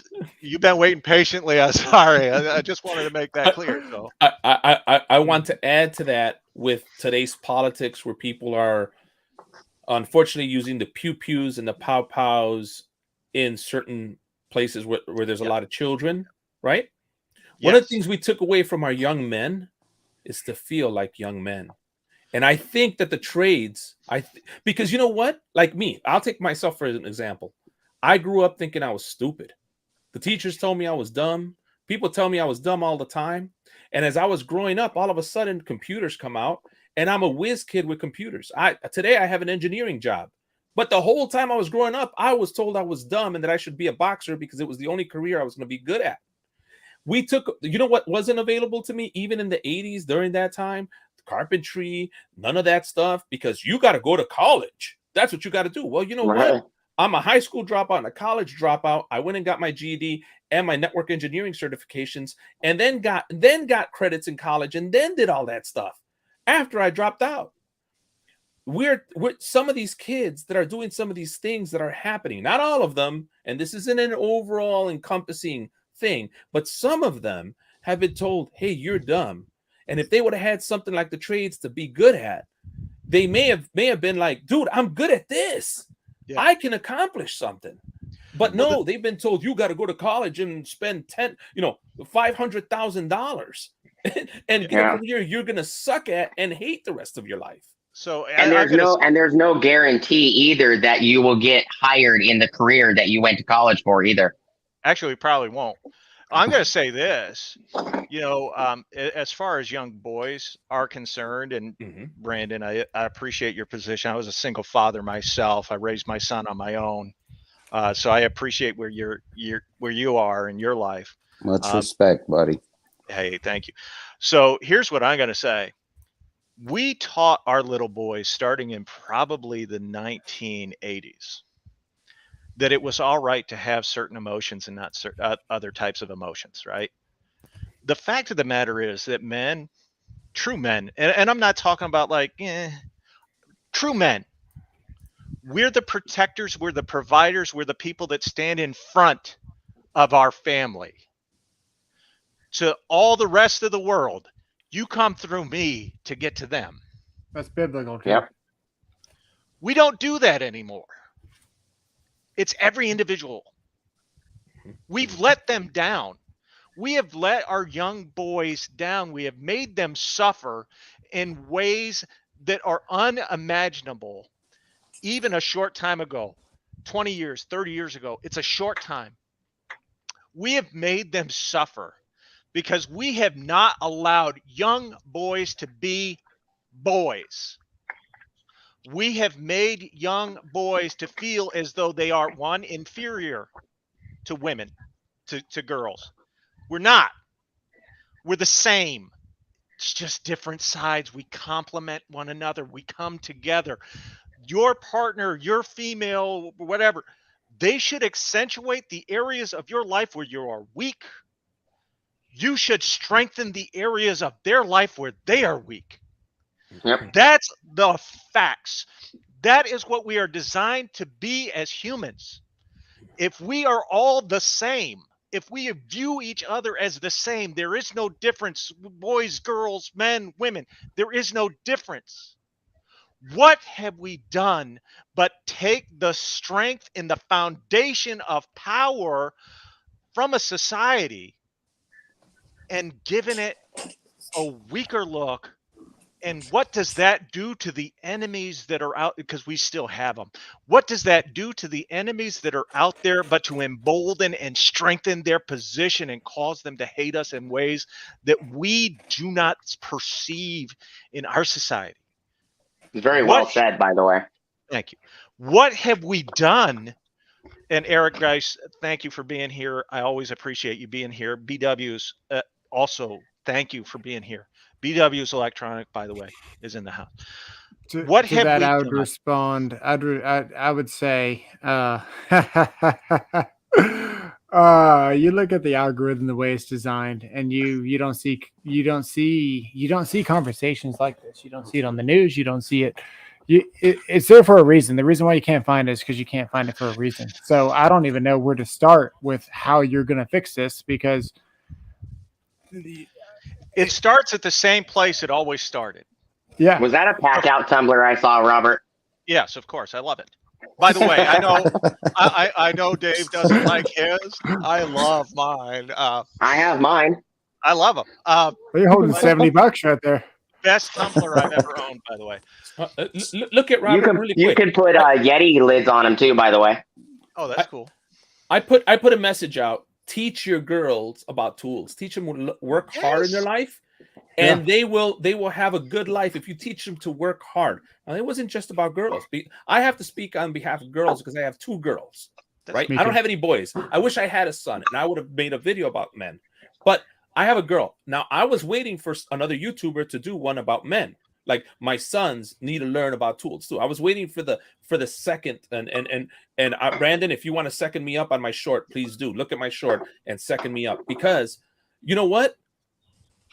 That got 70 views on the algorithm. 70 views. That's 70 it. views. That's all you're gonna get. That's all I'm gonna get. That's it. Yeah. Oh, how dare you say girls got to learn about tools? What are you talking about? Oh, but if I would have said make a woman lawyer, oh, let's do that. Like, dude, no. She can go to school to become a lawyer, and she could go to school to become a plumber. She can learn both things. So in case one of those jobs she doesn't like, because you know how many times people go to college and then say, I hate this, and they don't have nothing to back up on.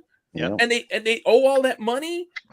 Dude, this is the part that drives me nuts. I'm sorry, Robert. Go ahead. You were trying to say something. So here's what.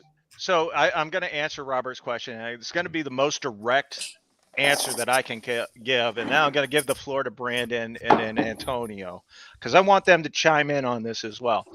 So my where do we fix it?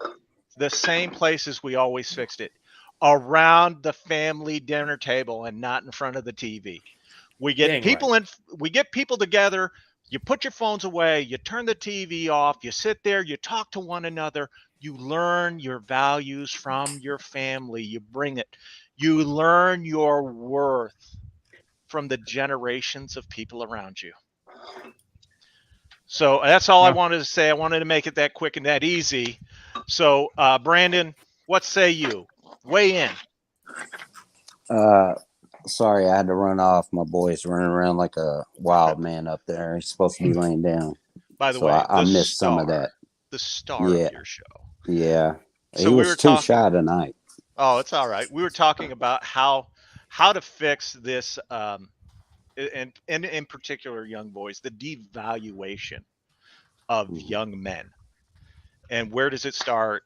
What steps do we take? And I know this is way off topic because of tools and whatnot, but they're all the same because men, tools, men, different things. They all work together. So weigh in and let us know what's that. I get it. Absolutely. When I was young, see, it was kind of hard for me because my Yeah. father was at work all the time. Like my mother was raising me, my brother and sister. My dad was always gone at work. And even after he got off work, he stayed out and partied. You know, he drank a lot. So I didn't, he made up for it. Me and my dad are real close. And he taught me everything he could about being a man, what a man's supposed to do, what a man's supposed to be. I veered off that path. I went down the wrong road after I dropped out of high school and stuff. Got involved in drugs real heavy, and I lived a rough life in that aspect. So I'll be damned if my son goes down that road. Just put it that way. Yeah. I'll be damned. So I And appreciate that. I really do. My son, he's rebelled. I've never had a drop of alcohol. I've no drugs, no smoking. The only time I had a cigarette, my dad forced me, and I walked around the picnic table to throw up on him just to show him. He accused me of stealing cigarette butts. He accused me of stealing cigarette butts out of his ashtray, yeah, which, ugh. But he that's what he said. So he bought us a carton of cigarettes. My brother and I. He bought us a carton of cigarettes. My brother smoked them like a champ. I took a puff, got sick, walked around the table, puked on. He did. He never accused me of that. So that was my one smoking experience, right? yeah. So, Antonio, this is a heated conversation that we're having. I mean, we are all in agreement with one another, I think. So it's not as heated as though we had like a negative person on here. But where do you come in on this? Weigh in, please. I kind of agree with you, Robert. Nobody sits around the dinner table anymore and just talks to their kids and their wife and enjoys the evening and the meal. It's all about TV and your favorite TV dinner in aspect. Bringing back the old '70s and TV dinners, the old trays, Yeah. and it. There has been a lot of people have gotten soft. Just I'm going to say soft because you were kind of hinting at it earlier. Yeah. Men are a lot more soft and don't argue the points that they should argue when they should, and that also in turn made a lot of woman beaters out there, which is it's kind of part of the discussion in a sense, but Yeah. men don't stand up anymore. My uncle retired from the fire department because he couldn't deal with the drama. And Yeah. he pulled up to a fire, give you guys an example, and he saw a man run out of the house and leave his entire family in there because he was a coward. And I've seen people literally lay on their family to protect them from a fire. So Sure. It's That's just what you're supposed to do. Yeah. right. So how to go along with that, and I'm just going to put it right. Howie's bringing up a great point. are we right about this, or are we just reluctant to change? For me, I can't answer that right away. I Yeah. don't I think know. people are reluctant.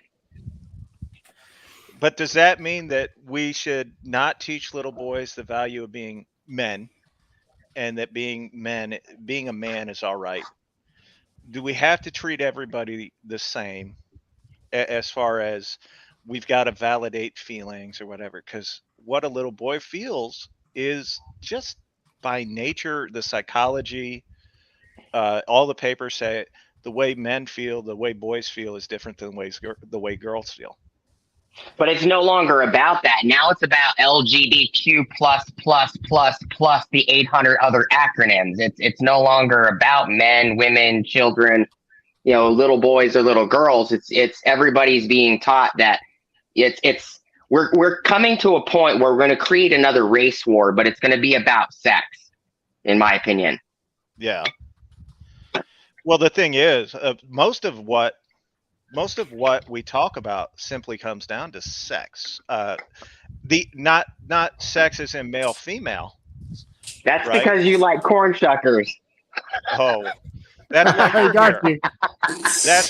That's why He you're got you. here. He brought the Makita on. I'm just gonna say that he brought the Makita on.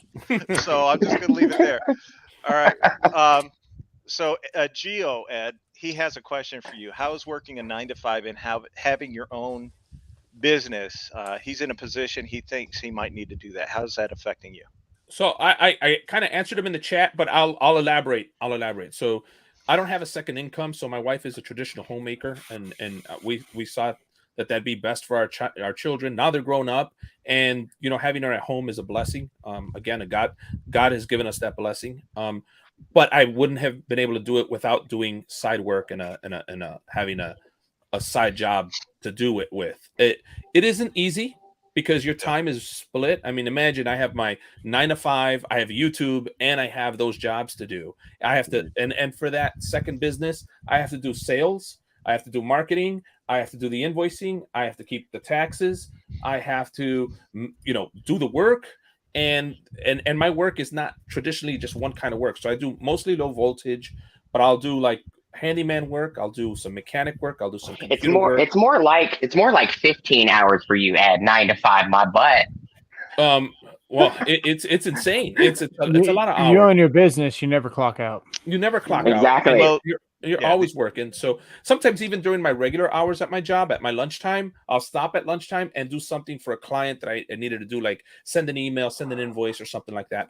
But the point being that you can do it, and don't be scared to do it. If you've got a niche that makes sense, that will fit with your regular job, absolutely go and do it.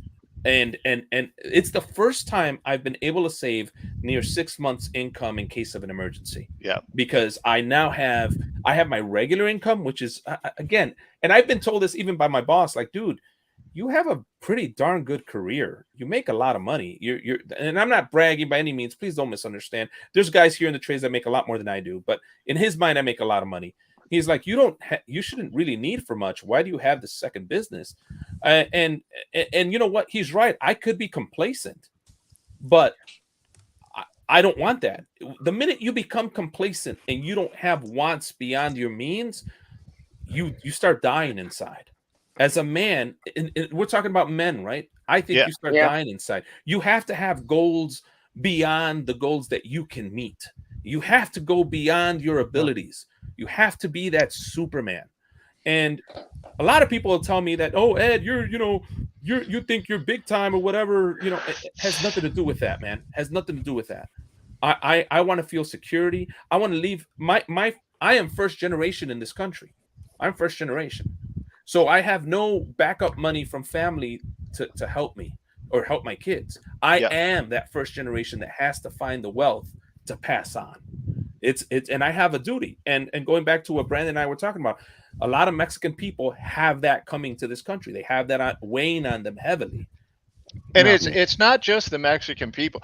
I'm just saying that from my perspective. I know what you're saying. I'm going to say this: every class, every race, or what, they have those people in them. They do. If you look, and I'll be honest, I look at the top 1 or 2% of people in society today, the real earners, and what do they have in common? They have a work ethic unlike anyone you've ever seen before in your Yeah. life. They go for it. The average entrepreneur works 16 to 18 hours per day, 7 days a week. How many people can you look at and say, I think they do that? How many people?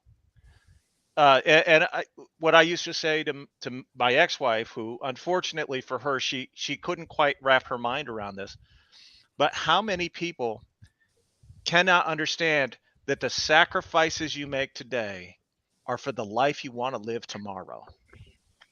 That you have to, in order to provide, in order to do things that no one else has ever done, no one else has ever dreamed, you have to say no today. Yep. Hey, do me a favor, share my screen because I don't want to It's get too far blank. off topic. It's blank. There's Why nothing on is it there. blank? I'll be more than happy to bring it on, and hey, bring on a blank screen before we get too far off time. We're 2 hours into this, guy, and I just thought, we have an hour or whatever. It shouldn't be blank. All right, there we go. You see it? Yeah, let me. And by the way, I just want to acknowledge Jonathan's comment here. This is the conversation.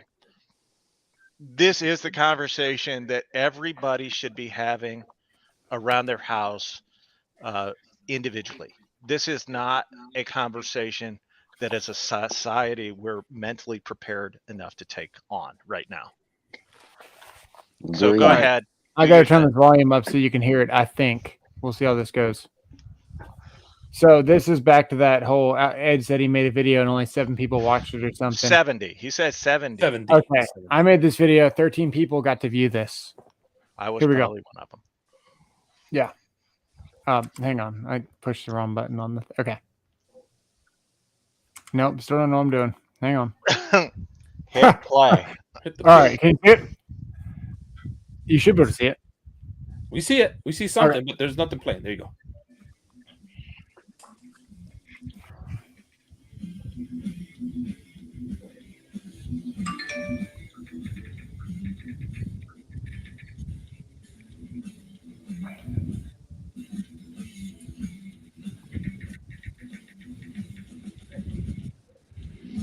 Yeah, there is no. I'm not hearing any sound. Well, what were you going to tell me? I'm reading it. I'm reading it, though. It's good. It's good. I'm reading it. It's cool. You went beluga on this one, didn't you? Yeah, he sure did. I thought I saw him at SeaWorld. That's great work. Oh, dude, I saw work like that for data centers. I would hire electricians all the time for data centers. Yeah, this right here is a data center. I could tell a mile away. I could tell. Yeah, so that's there's a guy from Florida that was doing QA/QC for this hospital, and he was like, "Man, I don't see, like, everything's tie wrapped, so like your neutrals and hots when they come in on double pole breaker, you got to identify them, that they're multi-wire branch circuit and all that stuff." And he's like, "Man, nobody does that, And then I've also got this one here. Hang on a second. Whose work is that, Robert? That's mine. That's yours? Yeah. That's good work. Amazing, dude. Yeah, he just plays a retard in real life. He actually I wouldn't even know where to begin with something like that, man. All right, let me show you this one real quick, because this is something else that you guys might want to know about, because this is how I found out about everything. So can you see this? Yeah. All right, so this isn't just some of the boats. This is all the boats. Let me put my headphones back on so you're not getting any feedback. I don't hear any feedback. Yeah, we're not getting any feedback. We just can't hear the volume on the screen, but whatever. Okay, turn it all the way up. All right, whatever. So this is all the boats. So some are private vessels, some are container ships, some are cargo, some are oil. It just depends on what you're looking for. So what we're looking for, this was the blockage here, the Suez Canal. Mhm. and they had to go down the tip of Africa. Hang on. So you can see you can cut through instead of having to go all the way down to the tip of Africa there. Now, what I was seeing whenever the Suez Canal was first blocked, this is just one of the ports.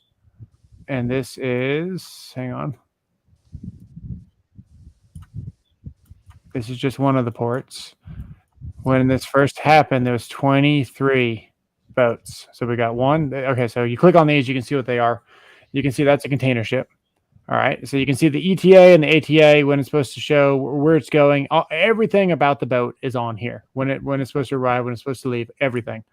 And if they're in movement, it will show an arrow of which direction they traveled.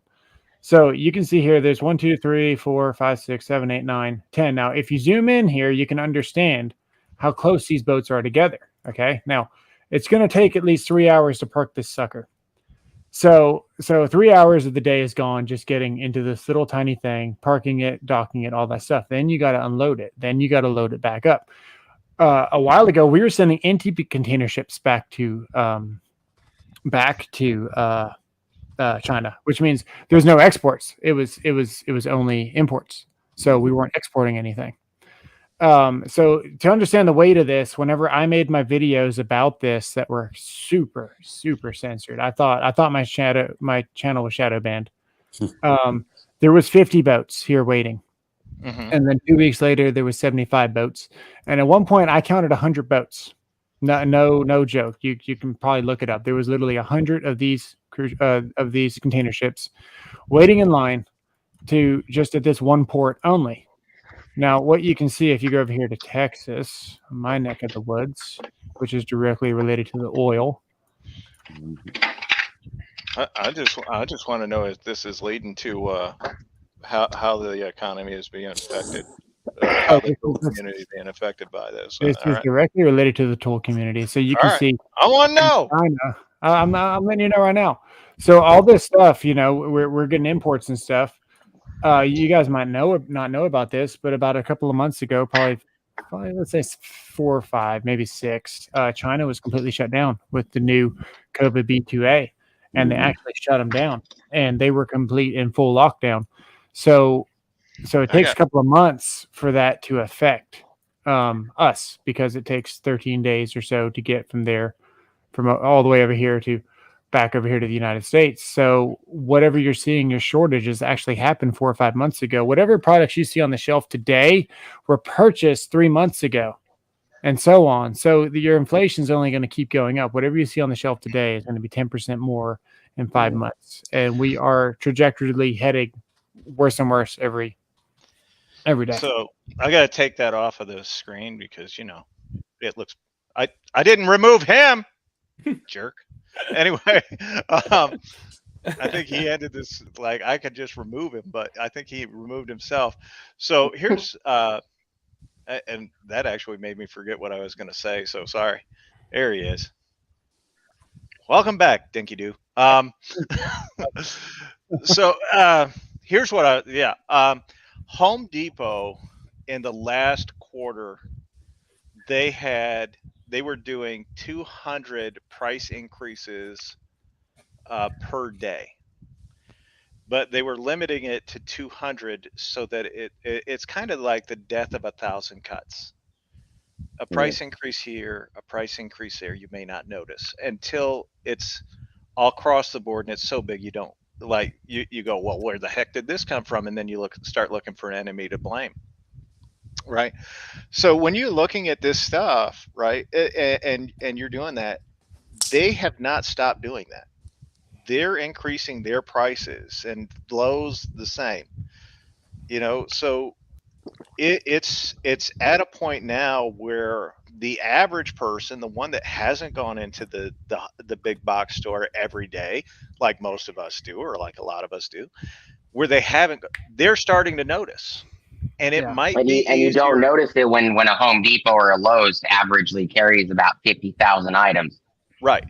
And it might be one of those things where, because we go in every day, we've just adjusted our mindset that that's the way it is. But the ones that don't go in every day, they're the occasional shopper at those stores. When they go in, they get the sticker shock. It's more Right. impactful to them than it is to us because we've accepted those 1,000 cuts already. And how much longer? Yeah, it's a boiling water and a frog. Yeah. How much longer are we going to accept those 1,000 cuts? And We've done it. most people have to accept it. Like contractors, they have no choice. They have to buy the wood. They have to do their Yep. job. Yep. So we've all felt that, right? Feeling it now. Yeah. Yep. But we've been doing it to ourselves around our dinner table and with our family for for the last 40, 50 years. We have taken little cuts to the time that we spend with our loved ones. Mhm. The time that we have spent teaching our children what our grandparents taught us, how to be men, how to be women, how to value ourselves, how to value our family. How much longer are we going to do that? I'll tell you what, guys, it's time. You go spend time with your family. Thanks for being here.